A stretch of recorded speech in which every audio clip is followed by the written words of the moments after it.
There are big changes to the College Scorecard. No, this isn't about your March Madness bracket. The scorecard is a trove of data available online that the Department of Education hopes will help potential students choose the college that's best for them. It can tell you everything from a school's graduation rate to former student earnings, down to how much debt you can expect to take on. Here's NPR's Corey Turner with a quick tour. Since it came out back in 2013, the College Scorecard has always intimidated me. It's big and unwieldy, but it's also amazing, and it just might save you or someone you love a lifetime of student debt and heartache.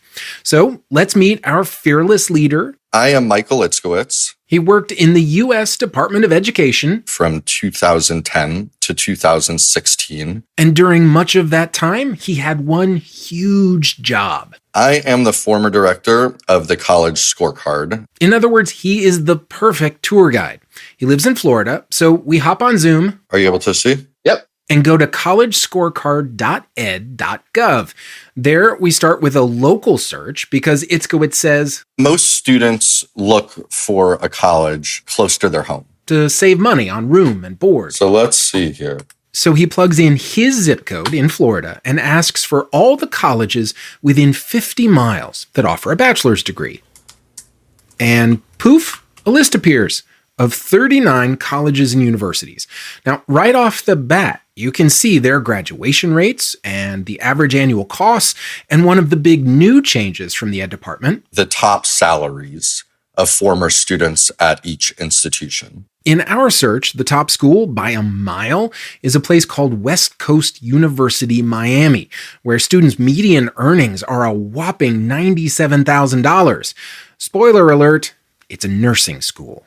To show off what else the scorecard can do, Itzkowitz compares two other schools. Florida Atlantic University and Lynn University. Both have graduation rates right around 60%, which we know, thanks to another new change, is about the midpoint for four-year schools. Their students earn almost the same exact amount, $50,000 a year. They're even neighbors. And I just happen to know that because I drive by them all the time. But Itzkowitz says, thanks to the scorecard, it's also clear there is one massive difference. The average annual cost is almost 4 times as much at Lynn University in comparison to Florida Atlantic University. And keep in mind, you can do these kinds of comparisons between schools anywhere in the U.S. There's one more nifty detail you might want to check out with newly updated data. It's the percentage of a college's former students who earn more than the typical high school graduate. Now, granted, that's a pretty low bar, but it's important to know if you're considering taking out loans to get a degree that is essentially worthless.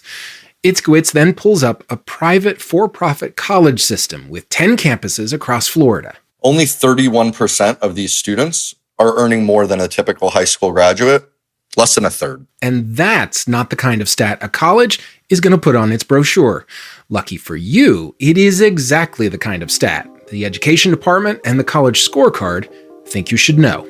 Corey Turner, NPR News.